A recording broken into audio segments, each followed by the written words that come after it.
अब हेडिंग लिखो चक्रवात।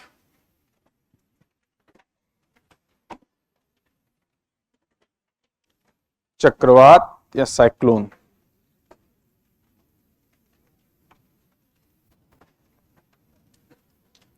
चक्रवात।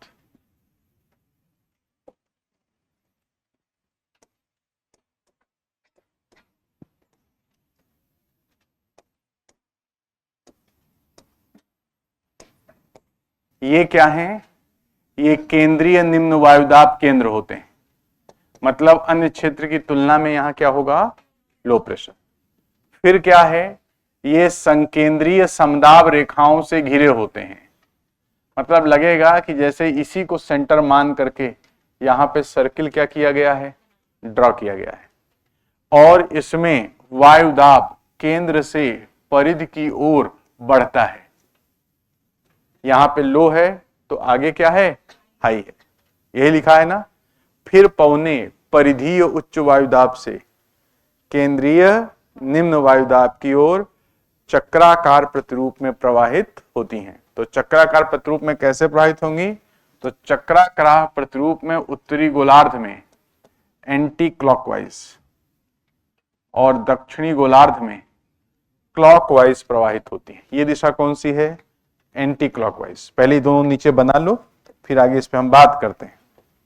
नदर्न हेमिस्फीयर, और फिर यह सेंट्रल लो प्रेशर, इसके आगे एक, इसके आगे एक, और अब यहां पर दक्षिणी गोलार्ध है तो यहां पर हवाएं क्लॉकवाइज डायरेक्शन में बहेंगी। सदर्न हेमिस्फीयर, नदर्न हेमिस्फीयर और सदर्न हेमिस्फीयर।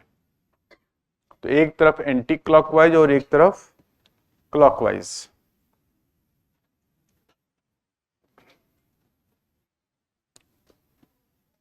तो अगर आपको कहीं डायग्राम दिया जाए कि पहचानो ये चक्रवात है या प्रतिचक्रवात, तो जब आप देखोगे तो सेंटर में लो प्रेशर है तो क्या है? चक्रवात, राइट। और उत्तरी और दक्षिणी गोलार्ध पहचानने को कहा जाए तो आप केंद्र, परिध से केंद्र की ओर देखोगे पौने किस तरह से आ रही हैं। एंटी क्लॉकवाइज जा रही है तो उत्तरी गोलार्ध, क्लॉकवाइज जा रही है तो दक्षिणी गोलार्ध। अब ध्यान दो, अब यहां पे लो प्रेशर आ गया, बना लेते हैं ऐसे, हाई प्रेशर हो गया, एक और हाई कर दें, अच्छा एक और हाई कर दें, एक और हाई प्रेशर हो गया, हाई प्रेशर। अब जो हमने आपको बताया है कि इसमें वायुदाब प्रवणता बल लगाओ, बताना हमने सही लगाया है या गलत। हमने लगाया नहीं और उनको लाइन खींची है, हैं? अमिताभ बच्चन की एक फिल्म है, उसमें जाता है वो गवाही देने, तो बोलते हैं कि इन्होंने मियां मटरू का मर्डर किया और उसके गवाह ये हैं। तो अमिताभ बच्चन आता है, बोलता है हाँ मर्डर हुआ है, मेरे सामने हुआ, खरीदा हुआ गवाह था। दूसरा वकील बोलता है कि हुजूर ये खरीदे हुए गवाह हैं। बोले सबूत क्या है? बोले बताओ मियां मटरू कितने बड़े थे? तो ऐसे क्यों? इतने बड़े तो होंगे। बोले हुजूर मियां मटरू मुर्गा है, मुर्गा। जो ये दूसरे के बाइक से हत्या हुई है। तो बोले हुजूर ये बहुत बोलते हैं वकील साहब, अभी तो हमने दूसरा हाथ लगाया है। ना? अच्छा ये बताओ, इसमें क्या बताओगे हमने बल किधर लगाया है? बल तो किससे डिसाइड होगा बेटा? एरो से ना। अभी तो हमने तीर चलाए नहीं। गाना ना, चलाओ ना नैनों के बांटने। अभी हमने तीर चलाया नहीं और तुम दिशा बता दिए भाई, है? अब ध्यान दो, अब तीर चलेगा, बराबर चलेगा। अब सही लगा है कि गलत? सही लगा। और यह लंबवत लगा है किसके? समदाब रेखाओं के। तो एक ये लग गया। अब घर्षण बल लगेगा, घर्षण बल की टेंशन नहीं, वो तो उसका काम ही है लगे रहना। अब दूसरी चीज लगेगी कोरियोलिस बल, और यह कहां है? उत्तरी गोलार्ध है मान लो।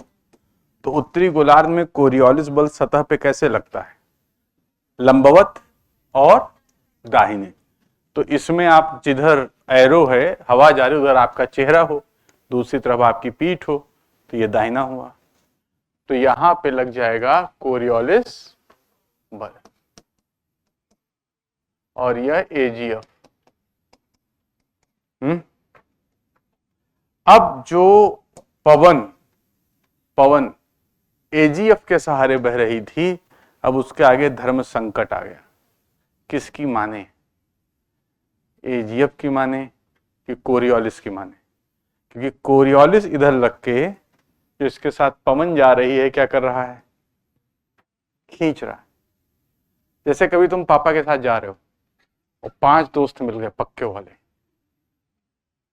अब तुम उनको देख रहे हो, पापा को देख रहे हो कि भाई कहाँ जाएं, और नहीं गए तो फिर गड़बड़ हो जाएगी, राइट?